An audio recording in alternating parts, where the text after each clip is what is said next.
Доброго времени суток. Вот, наконец-то я добрался до записи этого пресловутого ролика по настройке Emacs, который будет ознаменовывать большую-большую серию роликов по Emacs. Ну, не знаю, насколько прям большую, это я, может, замахнулся слишком, но в любом случае будет несколько, как минимум, видео, которые будут посвящены Emacs в той или иной степени, может быть, его настройки, может быть, эксплуатации.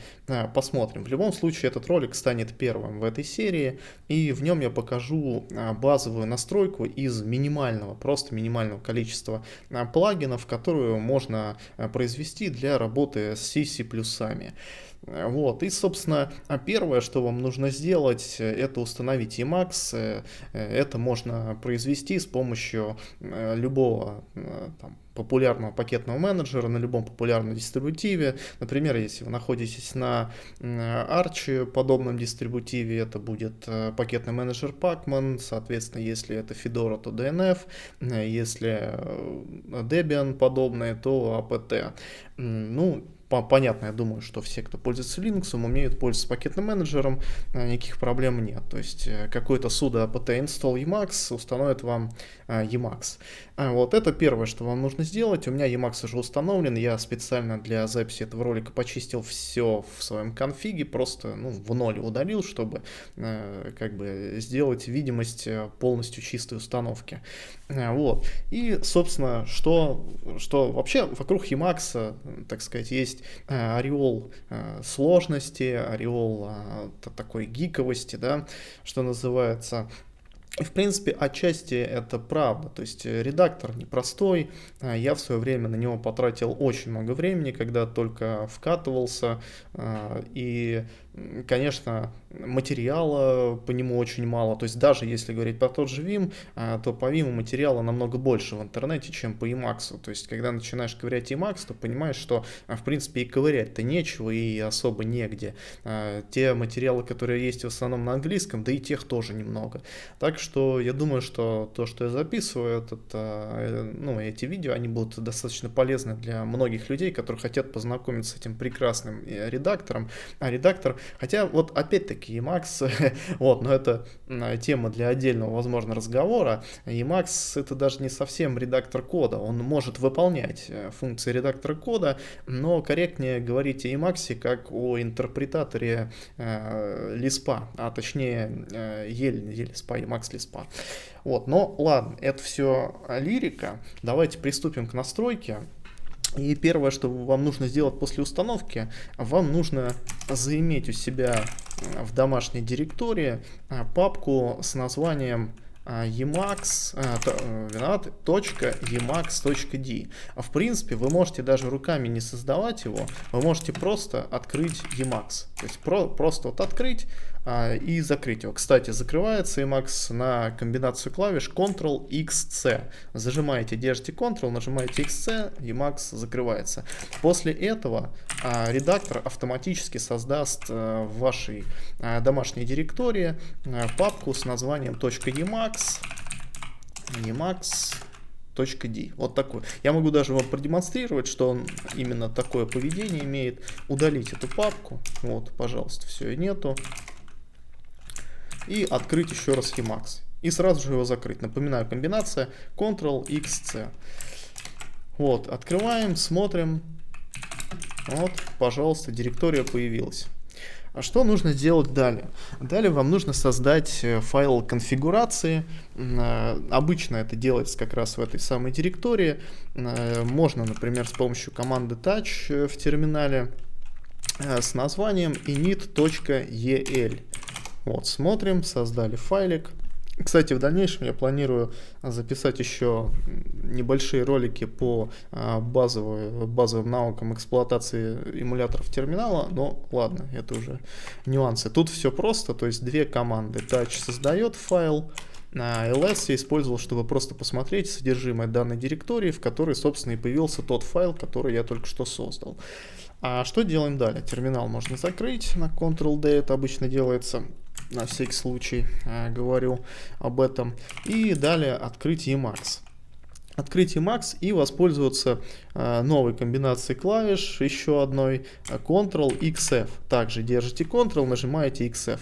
У вас в левом нижнем углу появится фраза Find File, то есть найти файл, и нужно ввести, опять же, нашу директорию и название файла. Кстати, работает автодополнение, можно ввести 2-3 буквы и нажать Tab, и дополнить на название директории файла до конца. Открываем чистый абсолютно файл конфигурации. И самое первое, что нужно сделать, это зайти на сайт репозитория Мельпа, называется репозиторий Мельпа. Это дополнительный репозиторий с огромным количеством пакетов. Тут дело в том, что надо объяснить один нюанс, что в Emacs в принципе есть свой встроенный репозиторий, официальный, так скажем, GNU. Называется он Elpa, но в нем дело в том, что пакетов не так много, то есть там буквально может быть 500 пакетов, да, для Emacs это не так много, на 500, может 800, точно не помню. Смысл в том, что Мельпа нужна для большинства современных пакетов из разряда там LSP и так далее, для того, чтобы сделать из Emacs настоящую полноценную среду разработки. Поэтому, как я уже сказал, первым делом мы идем в Мельпу, пишем Emacs Melpa в браузере и открываем главную страничку и видим, что есть вот вверху Getting Started, то есть как начать пользоваться репозиторием. И все, что нам надо, это просто скопировать все содержимое вот этого блока. Копируете содержимое этого блока и вставляете в Emacs. А чтобы вставить скопированный текст в Emacs, нужно нажать комбинацию Ctrl-Y, Ctrl-Y еще, если так будет проще. Вот. Далее что мы делаем? Можно пока что браузер закрыть, чтобы он нам не мешал. Хотя, в принципе, не будет он нам мешать, можно не закрывать. Сохраняете только что скопированный текст в Emacs на комбинацию Ctrl-XS, то есть держите опять же Ctrl, нажимаете XS и закрываете его. Напоминаю, что комбинация Ctrl-XC для того, чтобы закрыть Emacs. Так, далее нам первое, что нужно сделать для поддержки полнофункциональных, так сказать, фишечек среды разработки для C++, это установить пакет, который называется LSP, Language Server Protocol. Вы, возможно, слышали о нем, если уже начали заниматься программированием. И для того, чтобы его найти, нам, опять же, нужно ввести Emacs, LSP, открыть, там буквально первая, вторая ссылка сверху будет, репозиторий на GitHub данного плагина. И в принципе, смотрите, вообще есть общий такой принцип того, как устанавливаются пакеты в Emacs. Первое, что вам обычно нужно сделать, это ввести, как вот я сделал только что, название пакета, Emacs, название пакета, и зайти на GitHub репозиторий. Как правило, в 90 и более процентах случаев вы увидите подробную установку, то есть описание пакета, как его установить, как пользоваться пакетом, горячие клавиши и так далее. То есть в большинстве случаев все, что вам нужно, это просто зайти на GitHub в репозиторий определенного плагина, как вот мы сделали сейчас в LSP. Кстати, тут по дороге я вспомнил, что в LSP-то особо ничего и не надо, нам пока не надо, и нам надо просто открыть Emacs и установить пакет. Как устанавливаются пакеты в Emacs? Как я уже говорил, в Emacs есть встроенный репозиторий, но мы его снабдили, то бишь Emacs, дополнительным репозиторием, который называется Melpa. Чтобы вообще, в принципе, запоминайте, то есть очень важная команда сейчас прозвучит, это ввести команду в Emacs. И чтобы начать это делать, сначала нужно нажать Alt-X, то есть держите Alt, нажимаете X. У вас появится характерная меточка такая M-X в левом нижнем углу окна редактора, да? Редактора, неправильно Emacs редактором называть, ладно, не суть. После этого вы вводите в открывшейся вот этой меточке, да, вводите list packages, тоже можно на Tab автоматически дополнять, нажимаете Enter. у вас открывается огромный такой список пакетов, а дайте несколько секунд, буквально 10 секунд на то, чтобы Emacs загрузил все пакеты из Мельпы, потому что его дефолтные репозитории загружаются достаточно быстро, практически моментально, а Мельпу он подгружает буквально через несколько секунд, то есть подождите, там буквально 5-7 секунд. Вот, как видите, мы сейчас видим репозитории разные, да, то есть есть GNU это, то есть дефолтные пакеты дефолтного репозитория, а есть пакеты Мельпа, и их характерно намного больше, как я вам уже говорил.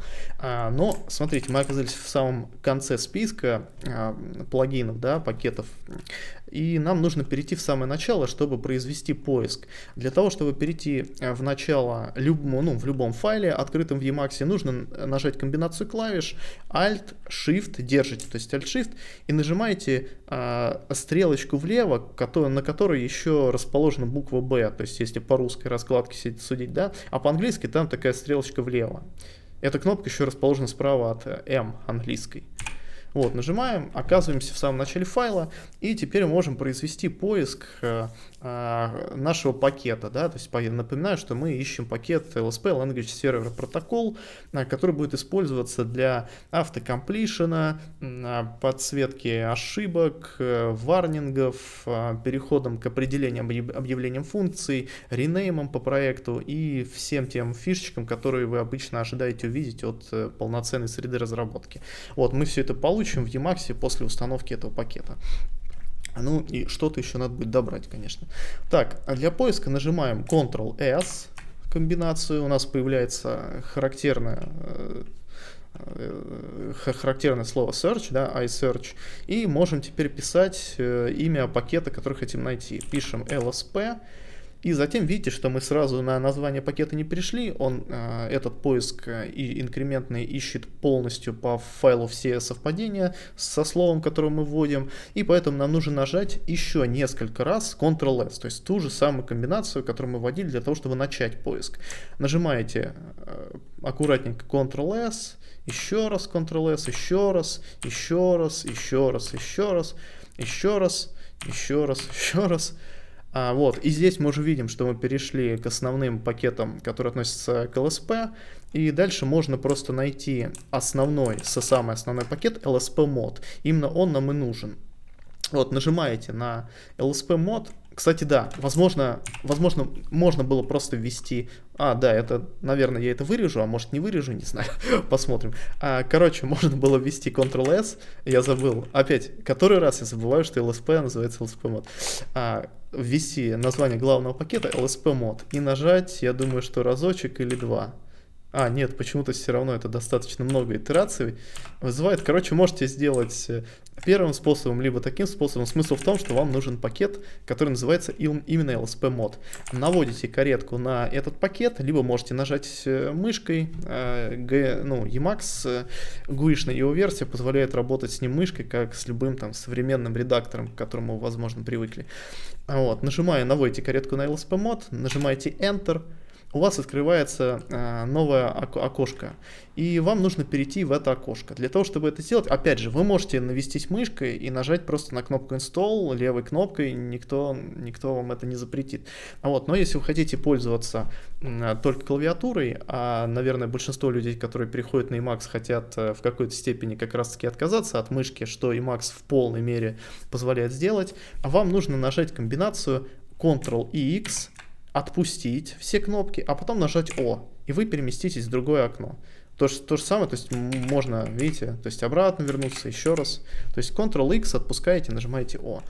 Далее перемещаетесь на кнопочку Install, нажимаете Enter, у вас появится предложение установить пакет, видите внизу Install Package LSP Mod. Ну и нажимаете Y, Y для того, чтобы согласиться с установкой пакета. Что ж, пакет установлен. Нет, пакет не установлен. Пакет устанавливается чуть дольше, чем большинство пакетов. Да, это, наверное, самый тяжелый, кстати, пакет LSP. Все, прекрасно, LSP установлено. Закрываем, можно закрыть сразу это окно, чтобы оно не мешалось. На комбинацию Ctrl-X тоже отпускаете и нолик. Все, закрывается окно. Далее мы хотим скорее всего, большинство из нас хочет получить пакет LSP UI. Опять же, вы можете просто пролистать чуть вниз, потому что он недалеко от того пакета, который мы установили только что, да, LSP mod. А можете просто воспользоваться опять поиском Ctrl-S и поискать его по названию, как вам удобнее будет. К слову, для того, чтобы выйти из любой команды, которую вы, то есть, ввели, да, и здесь вы хотите отменить эту команду, для отмены нажмите Ctrl-G. Вот.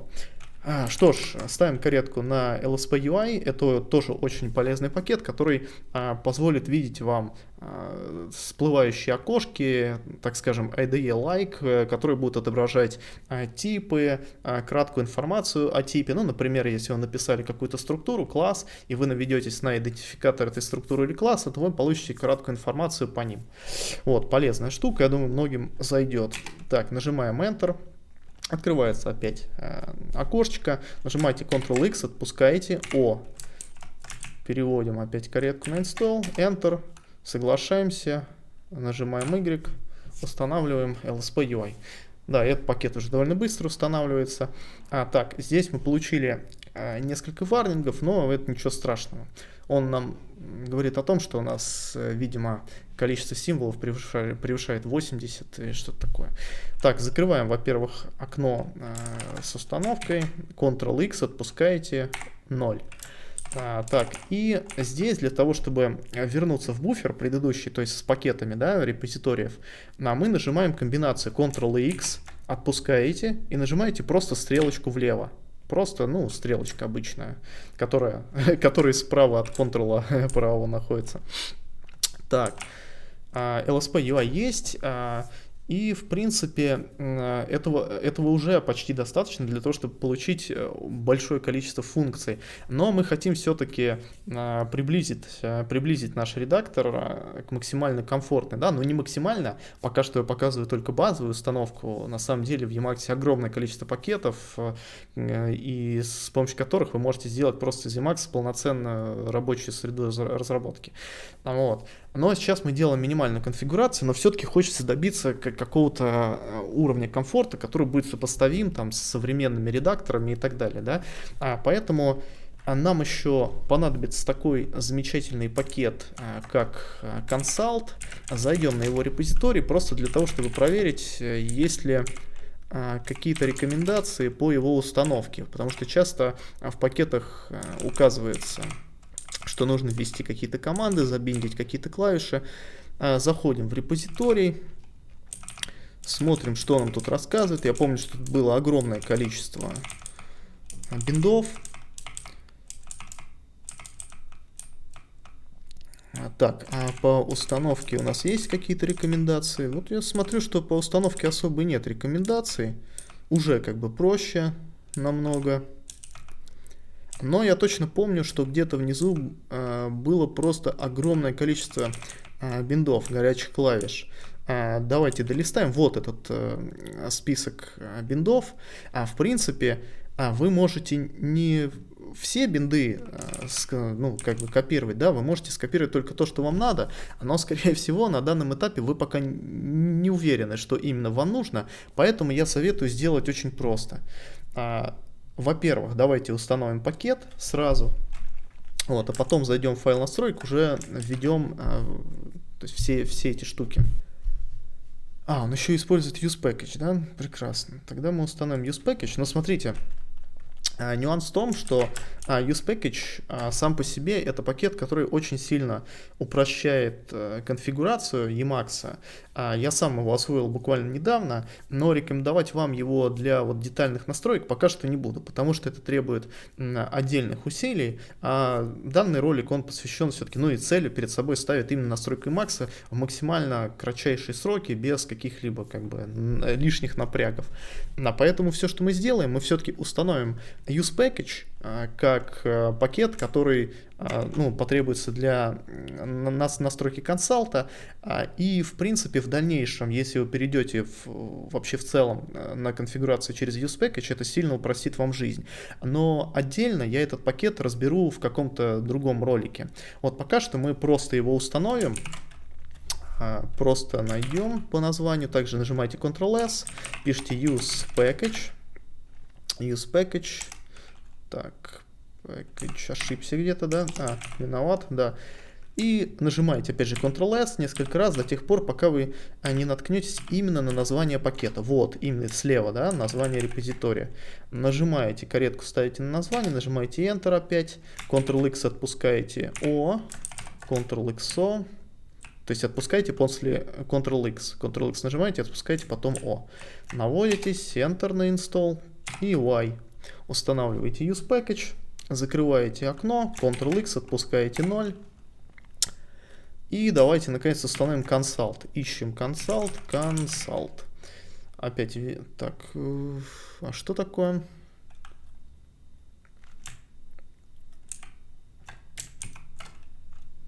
Надо, да, в начало файла ставите.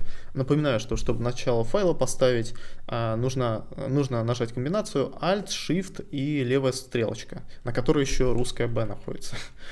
Так, вводите Consult, Ctrl-XS, вводите Consult и устанавливаете Consult из Melp. Видите, здесь есть вариативность такая, то есть можно установить из родного репозитория GNU, можно установить из Melp. Честно, я не знаю почему, но я обычно предпочитаю устанавливать из Melp. Мне почему-то кажется, что там новее, типа версии или может что-то типа того. Короче, устанавливайте из Melp. Ну, можете, конечно, поэкспериментировать, но я бы не стал. Так, нажимаете Enter на название, переходите на Ctrl-X комбинацию в это окно и нажимаете на Install Enter. Опять соглашаетесь на Y, ждете установки пакетов, все, пакет установлен, опять закрываем, Ctrl-X, отпускаем 0, Ctrl-X 0. Так, и что нам остается? Что остается? Да, точно. И давайте сразу установим очень полезный пакет. Называется этот пакет Vertico. Emacs Vertico. Насколько я помню, он никаких особых конфигураций не предполагает. Устанавливается очень просто. Тут краткое описание того, какими он функциями обладает. Это мы потом отдельно посмотрим. Нет, конфигурация все-таки для него есть. Но знаете, что я вам хочу сказать? Что мы пока что можем обойтись, скорее всего, без вот этой конфигурации в принципе. То есть мы ее можем проигнорировать, потому что я смотрю, здесь нету никаких архиважных таких моментов. Поэтому смотрите, что мы делаем. Мы просто сейчас устанавливаем Vertico, ставим опять же каретку, в начало, да? Alt, Shift и стрелочка влево. Нажимаем Ctrl-S, ищем Vertico. Вот, нашли пакет, устанавливаем каретку на название, Enter, нажимаем Ctrl-X, отпускаем, нажимаем O, наводимся на Install, нажимаем Enter, соглашаемся с установкой. Устанавливаем пакет, все, быстренько он установился, закрываем опять Ctrl-X, отпускаем 0. А теперь нам нужно войти файл настроек, который мы создали изначально, да, помните, init.el. Делается это с помощью комбинации клавиш Ctrl-X-F, держите Ctrl, нажимаете XF, вводите, опять же, папку ту самую, .emacs.d, ну, табом можно дополнять, и входите в файл init.el, в котором у нас уже после установки пакета с репозиторием Melp появилось немножечко больше дополнительной информации. Смотрите, большинство конфигураций, которые вообще, ну, строк, да, команд, которые вводите в файл конфигурации, они вводятся после вот этой строчки package initialize и до строчки custom set variables. Custom set variables — это кастомные переменные, которые мы устанавливаем в Emacs, мы их рассмотрим далее. А мы сегодня не будем их много устанавливать для того, чтобы не усложнять сильно конфигурацию, так как, опять же, она у меня позиционируется как максимально простая, но несколько переменных я покажу из тех, которые прям вот, что называется, хочется поставить. Например, убрать все вот эти противные кнопочки. Я думаю, что многим захочется это сделать.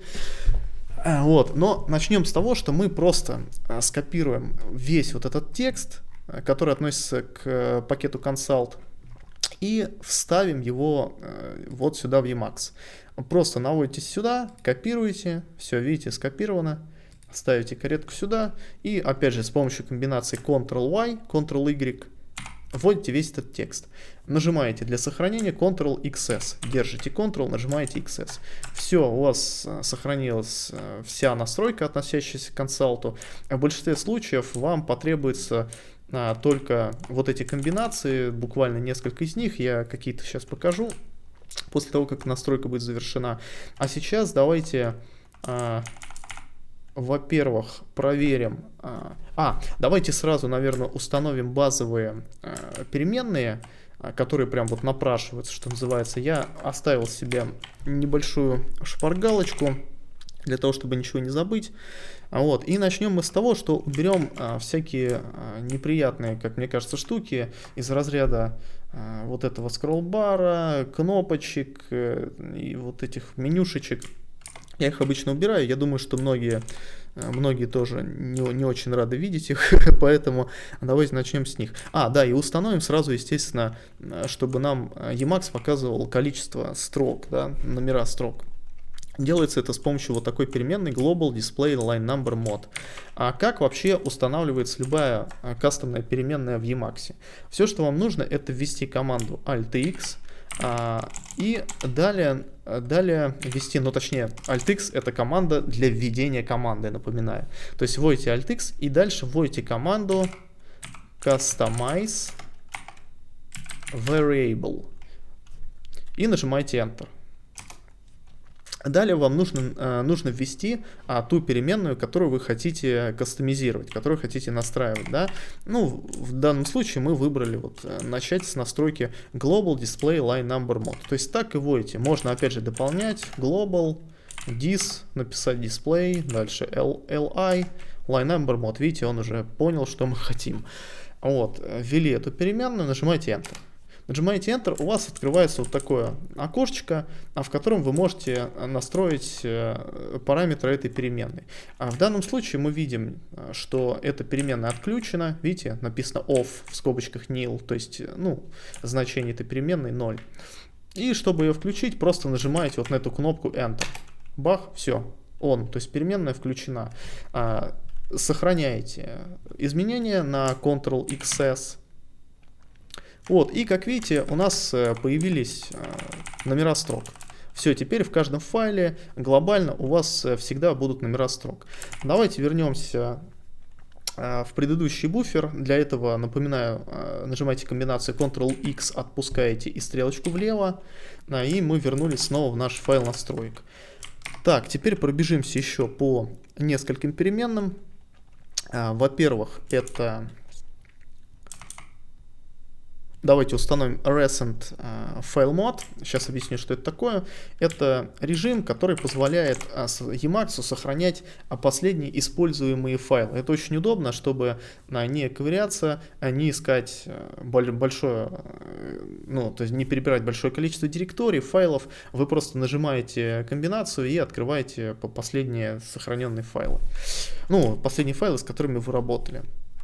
Так, recent fmod, так и ищем, то есть вводим опять нашу команду customize variable и пишем recent file, как-то mod, да, mod, recent file mod.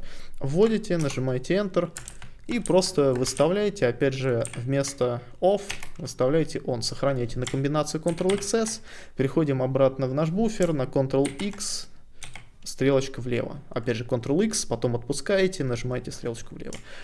Устанавливаем. Давайте следующие полезные штучки. Во-первых, меню Bar Mode. Уберем его. Сейчас вы увидите, прям как у вас на глазах будут пропадать все эти, на мой взгляд, не самые замечательные штуки в виде кнопочек, скроллов, скролл-баров. Меню, бар вводите, можно Tab нажать, он дополнит сразу. Опять же, нажимаете ту самую кнопку, но на этот раз выключаете. Выключаем, сохраняем на Ctrl-XS. Опа, видите, часть кнопочек пропала. По-моему, замечательно. Нажимаете Ctrl-X, стрелочку влево. Можно, не обязательно. Можно вернуться, кстати, вперед. Если что, это делается на комбинации Ctrl-X и стрелочка вправо. То есть мы вернемся в тот буфер, в котором были. И давайте сразу следующую возьмем. Переменную scroll bar mod. Scroll bar mod. Сейчас уберем дурацкий scroll bar. Но мне он лично не нравится. Если вам нравится, вы можете, естественно, оставить, не изменять значение переменной. Вот. Scroll bar mod. Заходим. Вот, видите, тут значение уже вариативное, не просто on-off, а расположение его, да, то есть где именно будет располагаться. В данном случае он располагается справа, right написано. Нажмем Enter и получим возможность выбора. То есть для того, чтобы вы можете расположить его слева, тогда нужно ввести единичку, да, будет left. Но я хочу его выключить, поэтому ввожу нолик, то есть none, я не хочу, чтобы показывался скролл-бар в принципе. Сохраняю изменения на Ctrl-S. И вижу, что скролл-бар благополучно покинул мой редактор, за что ему огромное спасибо. Далее смотрим Tab Bar Mod. Tab Bar Mod. Customized Variable. Tab Bar. Подряд пишется, да? Нет, не подряд. Tab Bar. С ошибкой пишу. Правильно. Tab Bar Mod. Входим сюда.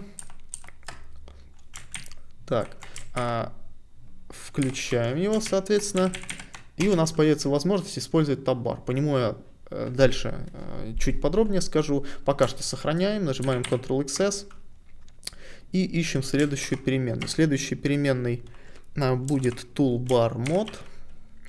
Опять же Alt-X нажимаем, вводим Customize Variable и вводим Toolbar Mod. Bar Mod. Убираем его на 0, на Off, сохраняем на Ctrl-S и видим, что у нас пропали все эти кнопочки, замечательные в кавычках. Возвращаемся в наш файл конфигурации. Можно это сделать с помощью комбинации Ctrl-XF, напоминаю.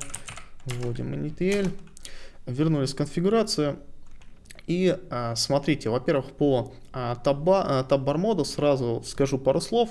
Он дает возможность пользоваться табами, то есть теми самыми табами, к которым вы, скорее всего, привыкли в вашем редакторе или IDE. Для того, чтобы создать новый таб, вам достаточно нажать комбинацию Ctrl-X, T и 3. То есть подряд вы нажимаете... Так, стоп. Ctrl-X, T и 2. Да, виноват. Ctrl-X, T и 2. Видите, вверху у вас появился дополнительный таб. Вы можете, в принципе, переключаться даже на мышкой при желании, но я предпочитаю делать это с клавиатуры. И это делать с помощью комбинации клавиш Ctrl-Tab. Вот видите, можно переключаться между табами. Ctrl-Tab. Для того, чтобы это было более наглядно, а то непонятно, да, я одинаковый файл открываю. Давайте я открою, например, опять Customize Variable, какую-то, неважно вообще какую. Там Tab Bar Mod мы вводили, да. Tab Bar Mod. Откроем ее. И чтобы это было показательно, вот теперь понажимаем Ctrl-Tab. Видите, я переключаюсь между табами. Также нюанс какой, что... Сейчас открою еще одну вкладку, чтобы, опять же, это было более наглядно. Ctrl-X, T, 2. Вот. Ctrl-X Tab переключает вас именно вперед, то есть на таб вперед. А для того, чтобы переключаться назад, нужно нажать Ctrl-Shift Tab. Тогда вы будете переключаться назад, видите? То есть подсвечивается так вперед, Ctrl-Tab, а Ctrl-Shift Tab на таб назад. Вот, ну тут, я думаю, все просто, понятно.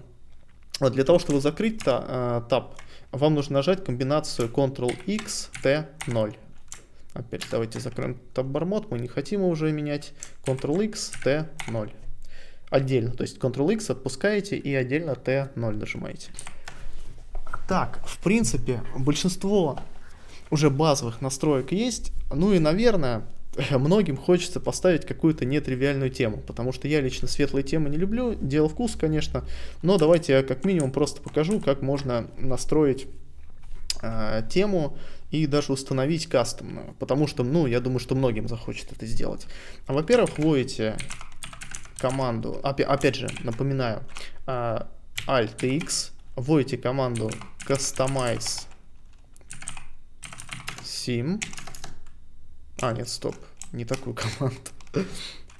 Я ошибся. Нет, я такую команду, но я просто ошибся. По-моему, команда правильная. Да. Sims, да, Customize Sims. Нажимаете Enter. И здесь мы видим, так, что нам говорит, your custom settings take precedence over these settings. Он говорит, что мои кастомные настройки имеют преимущество, я так понимаю, над этими настройками. Но пока что я покажу дефолтные настройки. В Emacs уже есть несколько тем стандартных, которые можно выбрать. Давайте поставим, например, Wombat. Неплохая тема, хоть и стандартная, но она очень даже приятная. Просто нажимаете Enter и нажимаете Ctrl-XS для того, чтобы сохранить изменения. Нет, не надо даже нажимать. Все, я так понимаю, что он сохранил уже. Вот. И далее нажимаете Ctrl-X, отпускаете стрелочку назад, чтобы вернуться в Emacs. Чтобы вернуться в файл конфигурации Emacs. Вот, в принципе, этого уже более чем достаточно для того, чтобы пользоваться редактором. Сейчас мы откроем файлик с плюсами, и я покажу вам, что уже, в принципе, редактор умеет, вот даже из этой, так сказать, точки. Потом еще покажу, как настроить именно нестандартную тему, не из стандартного набора. Так, чтобы найти какой-нибудь файл, мы нажимаем Ctrl-XF. Стоп. Сейчас, момент. Мы же установили Vertigo. Давайте теперь перезапустимся. По идее, он должен заработать. Или, возможно, ему нужно еще одну команду ввести. Сейчас мы посмотрим. Давайте перезапустим Emacs. Закроем его на комбинацию Ctrl-XC. Открываете через свой запускатор.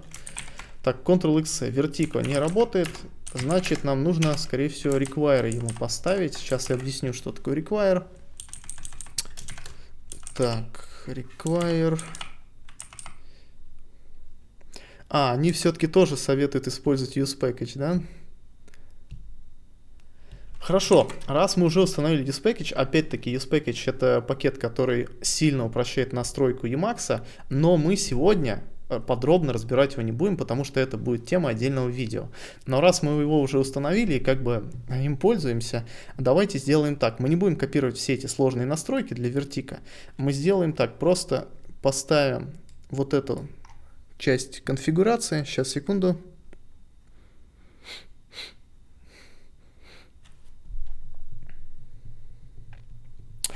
Хорошо.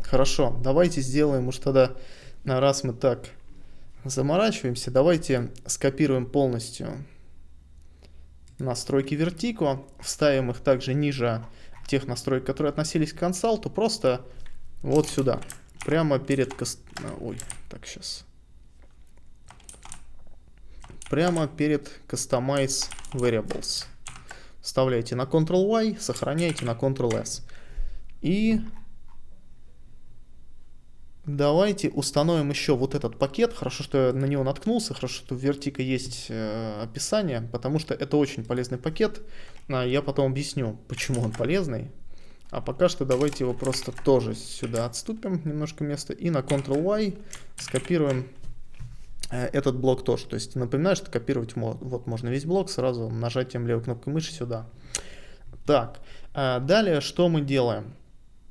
Во-первых, давайте установим пакеты, то есть, точнее, пакет у нас Vertigo уже установлен, для того, чтобы активировать актуальные вот эти настройки, которые мы только что скопировали, мы ставим каретку в конец вот этого блока, вот здесь он, да, и нажимаем комбинацию Ctrl-X-E. Держите, то есть Ctrl, нажимаете Ctrl-X-E. И то же самое мы делаем для orderless, да, блока. Ставим каретку в конец и нажимаем Ctrl-X-E. Error, usepackage can't load, orderless, disable. Замечательно. Закрываем эту ошибку. Так, чего-то у нас не хватает. Я знаю, чего не хватает. Давайте, раз уж мы так тут занялись серьезно, давайте базовые, так сказать, знания по usepackage. Давайте введем в usepackage маленькую настройку ensure t. Эта команда usepackage говорит о том, чтобы он убеждался в наличии этого пакета consult. Давайте к каждому пакету, который мы установили, кроме мельпы, конечно, введем эту дополнительную настройку. Это элементарно делается, просто ставите двоеточие, пишите ensure t. Сохраняемся на Ctrl-S. Так, это все настройки, да, к вертика идут.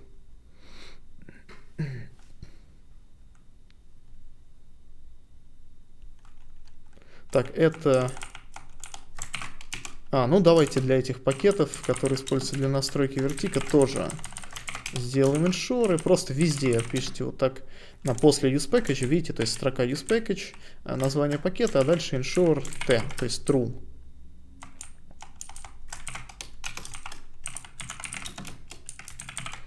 Сохраняемся. Вот. И пробуем еще раз. Ставим каретку в конец, нажимаем Ctrl-XE. Вот, видим, что теперь пакеты загружаются, все, то есть нормально. Только на остальных тоже надо нажать, получается, здесь. Установился, получается. Наверное, он уже установился. И здесь тоже, наверное, установился. А вертик установился.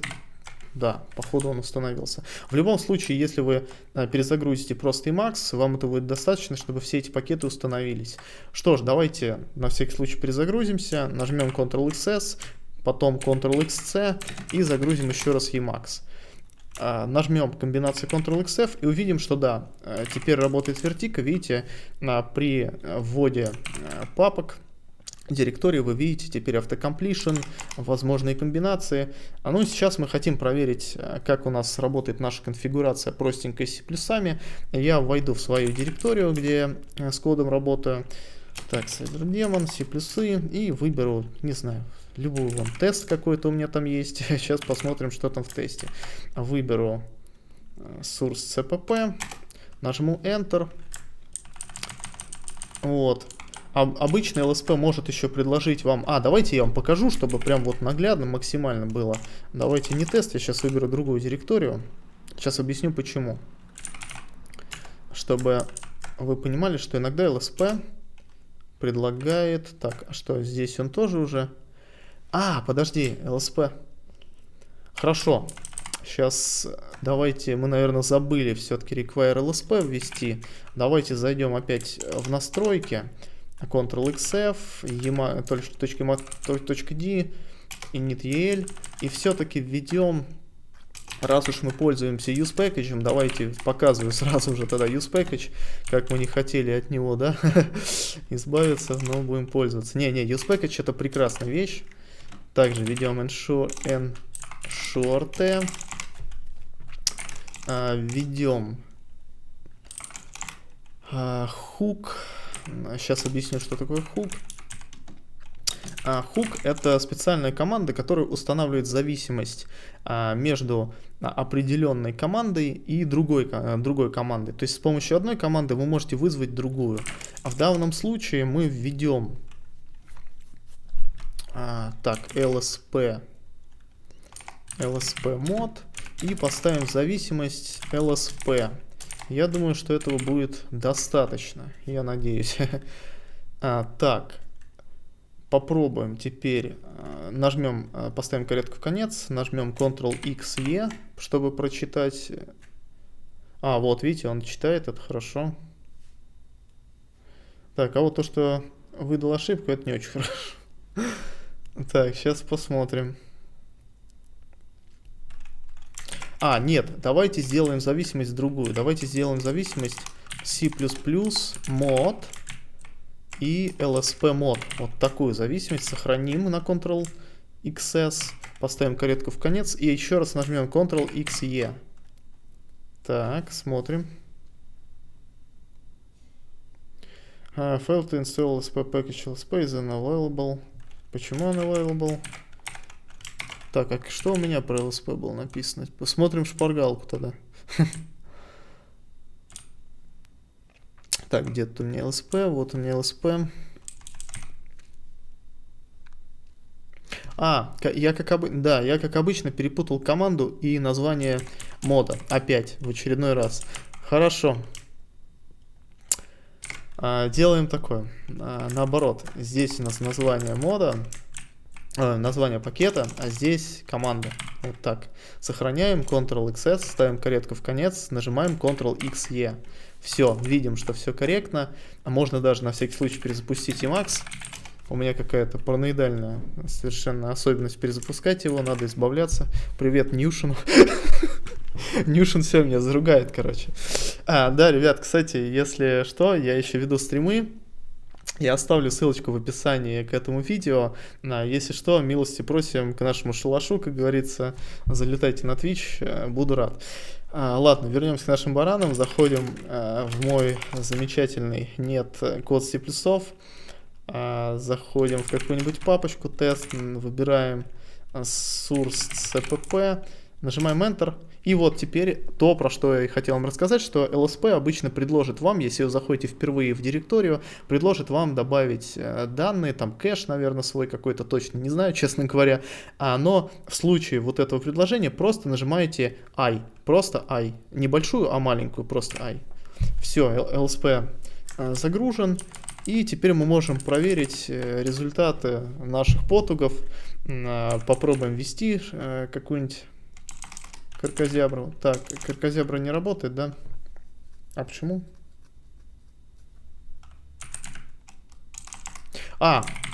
Я, да, совсем запарился. Ребята, еще нам понадобится замечательный пакет. Совсем про него забыл. Как всегда, знаете, вот я всегда, когда готовлюсь к записи ролика, я часто его откладываю, и я стал понимать почему. Потому что всегда, когда начинаешь записывать, вот забываешь все, что можно забыть. Я не знаю, как это работает, но я понял, вот только сейчас я понял, что не надо париться. Надо просто записывать и все. Пофигу, забыл, ничего, сори, идем дальше. Возвращаемся в наш конфиг, нажимаем Ctrl-XF для поиска, вводим .emacs.d init.el, возвращаемся в файл конфига и, наконец, добавляем, я надеюсь, последний плагин. Я хотел, конечно, сделать ролик чуть быстрее, но, как всегда, это не получается. Настройка Emacs все-таки не пальцем деланная штука. И нам понадобится пакет, который называется Company. Вводим emacs.company в поисковик, открываем сайт пакета. Нет, сайт не нужен. Сейчас. Ну, нормально, пойдет, да, пойдет. After init, hook, global company mod. Я думаю, что это вполне подойдет нам команда. Но для того, чтобы его установить, мы воспользуемся уже usepackage. Так, это на самом деле это хорошо, что я вам сразу показываю usepackage. Я пока не объясняю никаких абсолютно нюансов, потому что это будет, опять же, как я говорил, слишком громоздко. Пока что можете просто вот скопировать как есть, да. Единственная команда, которую я объяснил, ensure там и hook вкратце. Но потом я сделаю отдельное видео по usepackage, объясню базовые, то есть навыки, которые необходимы для того, чтобы пользоваться этим замечательным плагином, который очень сильно упрощает работу с конфигом Emacs. Так вот, вводим usepackage, company, это название пакета, который мы хотим установить. А далее, опять же, ensure, чтобы usepackage убеждался, что этот пакет установлен, ensure t. И так, как нам сделать лучше Global Company Mod? Я думаю, что мы введем init. Хочешь не хочешь, будешь объяснять usepackage, да? Хорошо. Команда init используется для того, чтобы заставить выполнить некоторый набор команд.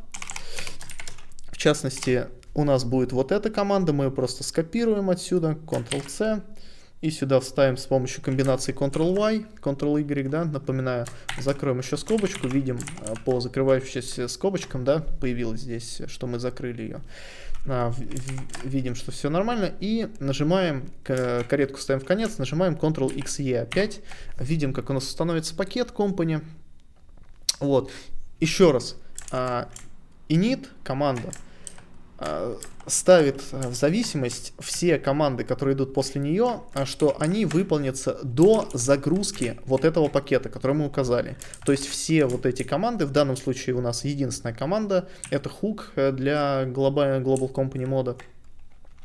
Вот, она выполнится до загрузки пакета. Собственно, теперь мы можем наконец-таки опять нажать заветную комбинацию Ctrl-XF, зайти в мой код, открыть какой-нибудь плюсовый код и надеюсь получить не получить автокомплишн. Так, почему? Потому что у нас после загрузки Emacs. Хорошо. Закрываем Emacs на комбинацию Ctrl-X-C, сохраняем файл на Y, открываем опять Emacs, потому что я поставил зависимость не от файлов, в которые я захожу, да, не от его типа, что он C++, а просто после загрузки Emacs будет включаться Company Mod. Да, кстати, не сказал самое главное, что вообще такое Company Mod, что это за плагин такой. Это специальный плагин для того, чтобы организовывать автокомплишн в мини-буферах. То есть это такой бэкэнд, или фронтенд, бэкэнд, фронтенд, неважно. Короче, на базовом уровне это для того, чтобы организовать completion для всех ваших языков с любыми там language серверами и так далее. Надеюсь, что этот completion сейчас все-таки появится. Очень хочется в это верить. Заходим, видим, что LSP подключился, начинаем писать вещи. И да, о чудо, наконец-то мы видим, что completion есть. Вот, можно листать на комбинации Alt-N, Alt-P. Это все можно перенастроить, но это тема для отдельного видео. Главное, мы видим, что появились подсказки. Видите, внизу у нас есть подсказки. Вот, мы можем пользоваться автокомплишеном. Мы видим ошибки. Видите, появились ошибки. Так, а почему мы не видим ошибки? Отлично, я забыл еще один пакет. Ничего, мы сейчас его установим. Но сначала мы опять зайдем в файл конфигурации. Напоминаю, комбинация Ctrl-X-F. И добавим в Company парочку команд. Сейчас я опять же воспользуюсь. Так, добавим еще хорошо LSP UI, вот эту команду.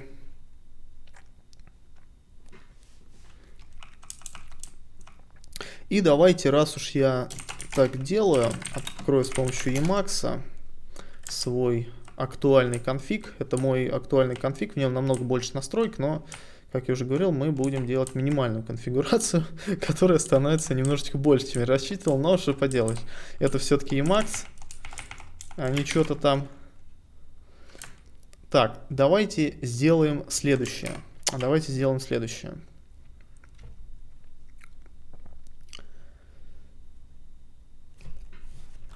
Смотрите. Во-первых, мы добавим в LSP команду, которая будет позволять смотреть подсказки просто при наведении каретки. То есть сейчас UI настроен таким образом, что он показывает подсказки только при наведении. Но сейчас мы находимся не в СПП, в LSP, по-моему, вообще не работает. Но не суть. Короче, эта команда нужна для того, чтобы подсказки возникали при наведении каретки. Именно в дополнительных окошках. Вот, давайте скопируем. Давайте, знаете, что сделаем? Я удалю из вот этого файла конфига настройки Company, которые мы ввели. Делается это с помощью комбинации Ctrl-K. 2 раза просто нажимаете Ctrl-K. И теперь я просто, смотрите, вам нужно будет ввести, просто прямо скопируйте до строчки все, что я ввожу. Я скопирую себя вот это дело. Кстати, копировать Emacs можно с помощью комбинации Ctrl-пробел. И далее вы перемещаетесь и выделяете область, которую хотите скопировать. Для копирования нажимаете Alt-W. А для вставки, опять же, Ctrl-Y. Вот, смотрите, запомните, я скопировал вот эти 2 кусочка. Прямо можете поставить видео на паузу и все построчно вести. Я не буду пока что объяснять, как я уже говорил, все тонкости работы с usePackage, поэтому пока что просто доверьтесь мне и введите эти команды. Вот, сохраняем. Смотрите, чтобы не ставить каретку в конце каждого этого блока, да, можно еще ввести команду, то есть ввести сначала MetaX, а потом ввести команду eval, то есть evaluate buffer. И тогда нажать Enter, вы прочитаете все, короче, весь буфер. Вот, собственно, должно быть, по идее, все прочитано, я надеюсь. И последний пакет, который нам осталось установить, это flycheck. Сейчас я найду у себя тоже в конфигурации. Все, что нам нужно будет сделать, это также просто все скопировать, все, что я ввожу сейчас.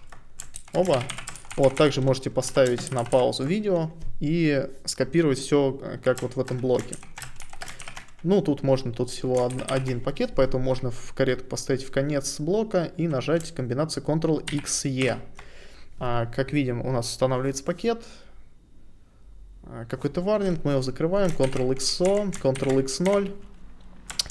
И вот теперь, по идее, я надеюсь, всего должно быть достаточно. Открываем на Ctrl-XF мою помоечку с C++, тест, source cpp. Заходим, смотрим, надеюсь, что будет автокомплишн. Вот, все. Настройки, которые там были введены, они позволят вам, во-первых, получить completion с первого же символа, моментальный, без каких-либо задержек. Вот, видите, то есть моментально появляется completion, это первый момент. Второй момент, теперь при наведении каретки на ваши идентификаторы вы будете получать вот такие вот приятные подсказочки с деталями о том, какого типа идентификатор и так далее. Вот, видите? То есть там даже он поля, по-моему, показывает у классов и структур. Короче, полезная штука. Вот. При совершении ошибок теперь мы можем видеть не просто, что ошибки подчеркиваются, да, мы можем навестись и получить описание этой ошибки. Ну, в данном случае мы видим, что нам подсказывает unknown type name, то есть неизвестное имя типа. Собственно, вот и все, ребят.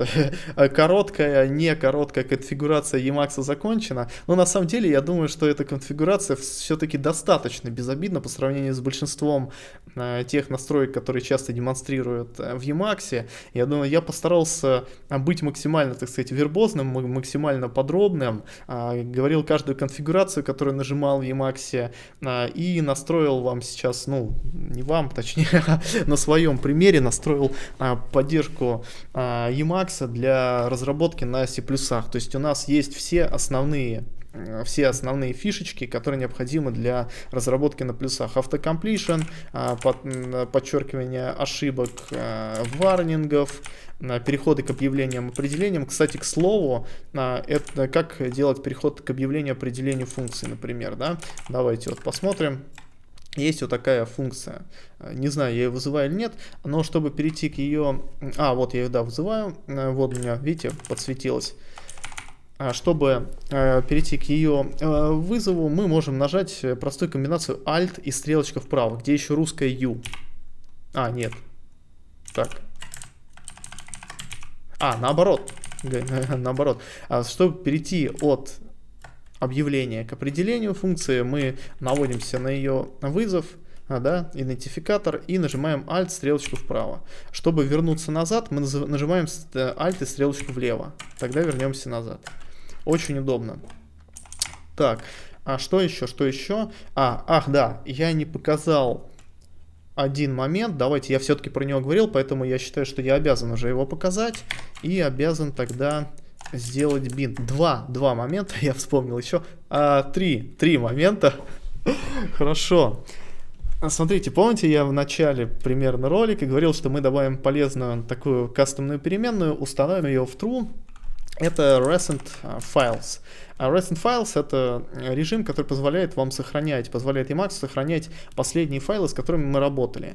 Но смотрите, это вот первая команда, это комбинация клавиш, на которой мы будем открывать последние сохраненные файлы. И второй момент, смотрите, когда я перемещаюсь сейчас в Emacs, то он перемещается рывками. Видите, это не очень такое приятное поведение, да, в большинстве случаев мы хотим, чтобы редактор все-таки плавненько нам все листал, и нам было комфортно, глазкам и приятно. И для этого вы вводите вот эти набор команд. Просто пока не запариваемся, опять же, потому что настройку стараюсь максимально простой сделать, просто копируем вот этот бинт на комбинацию клавиш для последних сохраненных файлов и вот эти команды для того, чтобы получить плавный скроллинг.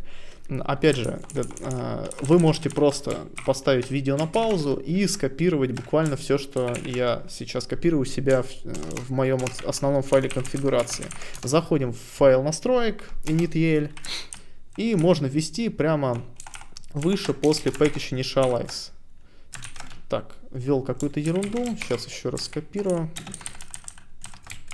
Alt-W, если что, напоминаю. Начать выделение Ctrl-пробел, мало ли, может быть, кому-то уже понадобится.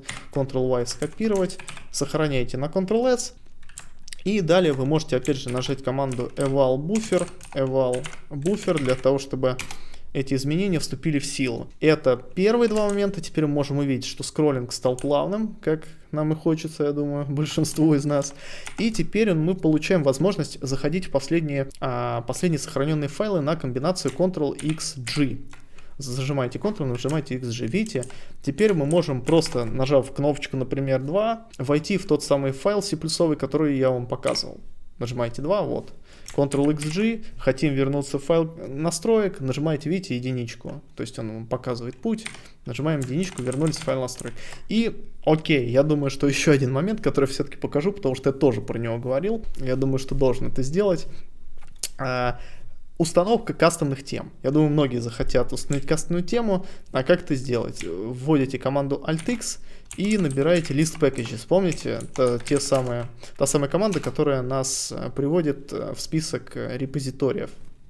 Вот, подождали пару секунд, увидели команду package refresh done, и теперь можно воспользоваться поиском и установить какую-нибудь кастомную тему. Ну, знаете, одна из самых популярных тем, которая часто используется, ну, очень многими программистами, это тема из редактора Atom.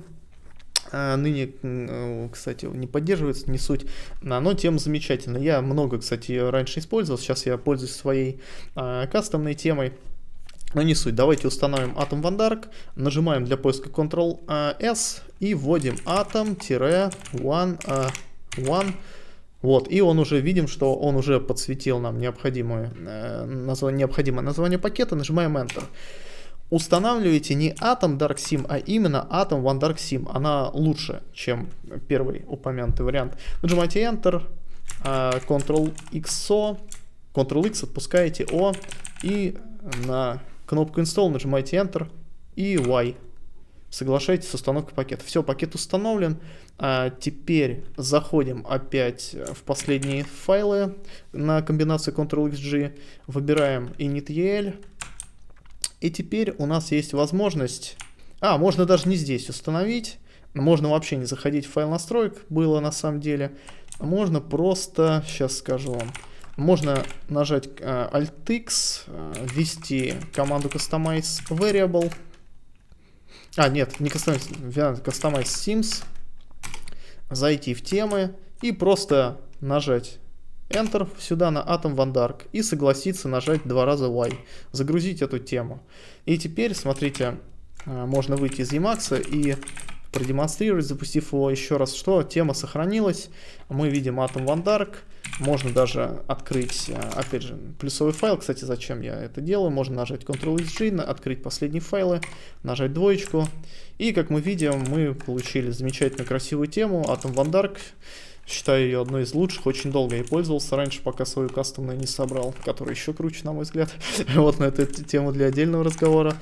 Вот, и в принципе все. То есть, смотрите, мы получили, я думаю, минут за 20-25 очень простую, я считаю, конфигурацию Emacs. Совершенно ничего такого ужасного, сложного в этом редакторе нет.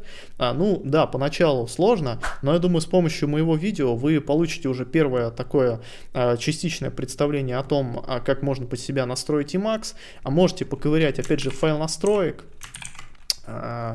Файл настроек удалить, например, из консалта. Можете смело удалить многие вот команды, вот эти, например. То есть я для себя, кстати, в основном файле я все вот эти вот настройки удалил до вот этой скобочки. Но это уже по желанию, можете не удалять, можете пока попользоваться тем, что мы вот собрали. Так, короче, ситуация такая. Я забыл один важный нюанс про Language Server. Сейчас я объясню, что это такое. Я уже успел тильтануть несколько раз. И в частности, я сейчас прямо со стрима записываю это видео. Я его промонтировал много часов и вспомнил, что не записал одну очень важную деталь. Так вот, что такое Language Server? Это штука, которая позволит плагину LSP брать информацию о языке. Ну, в нашем случае это C++, да? Вот, о его ключевых словах, синтаксисе и так далее. Короче, открываем браузер. Да, открываем. Вводим слово clangd. Такое вот странное слово, казалось бы, да, но оно нам поможет. Открываем сайт, который появится прямо сверху, скорее всего, первой ссылочкой. Нажимаем на кнопочку Getting Started. Вот, а там смотрим, какая же у нас операционная система. Я надеюсь, что у вас настоящая хорошая операционная система, какая-нибудь типа Debian подобная, возможно, тогда это ваш вариант. Если же нет, у вас какой-то Arch или еще что-то пострашнее, ищите в Other Systems. И тут будет написано, что в большинстве случаев пакет CLANKD уже есть в вашем пакетном менеджере, с помощью него вы можете его безболезненно поставить. То есть просто заходите, пишите какой-то там pacman-s CLANKD и получаете language сервер. А далее необходимо ввести единственную команду в Emacs, сначала введя Alt-X и написав lsp install server. Нажимаете Enter, у вас появится список всех доступных LANG серверов. К этому моменту вы уже установили CLANKD, поэтому можете ввести его название. Как видите, у меня он уже установлен, already installed, но я еще раз нажму, нажимаете Enter. Видим Connecting Host, то есть пытаемся подконнектиться к хосту, чтобы закачать его. Все, сервер CLANKD установлен, и теперь, после того, как вы введете команду lsp, или же просто перезапустите Emacs, потому что у вас стоит хук то есть после запуска Emacs у вас сразу подтянется lsp, у вас будет работать completion для плюсов. Вот, собственно, такой нюанс, сори, что поделаешь. Часовой с лишним видос я не рассчитывал изначально записывать, можно что-то и упустить. Я надеюсь, что видео будет полезным для вас. Я надеюсь, что оно заставит многих людей, которые сомневаются или, может быть, как-то приглядывались к Emacs, подтолкнуть их к тому, чтобы они попробовали, потому что редактор просто великолепный. Редактор очень крутой, я пользуюсь им уже около 2 лет, очень доволен. И я постараюсь разрушить ореол вот этой архисложности Emacs. Потому что если буквально выучить пару основных таких ключевых моментов, то редактором пользоваться вполне комфортно. А те возможности, которые он предоставляет, их сложно вообще как-то переоценить. Так что удачи, ребят, я надеюсь, помог вам в настройке. Пользуйтесь Emacs, очень крутой редактор. Видео еще будут выходить. Я думаю, что я сделаю потом отдельное видео по комбинациям клавиш Emacs, основным, которые я использую. Еще, может быть, настройка по другим языкам. Ну, то, опять же, Emacs, но просто для других языков программирования. А в целом, я думаю, что уже руководствуясь теми вот настройками, которые мы использовали в этом видео, вы смело можете для себя настроить Emacs под свой любой язык. А просто часто руководствуйтесь тем, что все, что вам нужно, это LSP или какой-то специфический плагин. Например, чтобы установить LSP для какой-нибудь Java, вы просто вводите Emacs LSP Java и смотрите, открываете GitHub, который для этого плагина, да, создан, и просто смотрите, что вам буквально тут пару команд надо ввести, но это вот без use package, это дефолтная команда Emacs с require и хуком. Вводите эту команду, устанавливаете пакет LSP Java, и скорее всего у вас также все заработает. Но это тема для отдельного ролика тогда. Все, ребят, спасибо за просмотр. Надеюсь, что вам понравилось. Если понравилось, поставьте, пожалуйста, лайк. Буду признателен. Если подпишетесь, вообще будет кайфы. А если еще и ко мне на стрим зайдете, буду очень вообще просто рад, как слон. Все, спасибо большое. Всем удачи. Пока.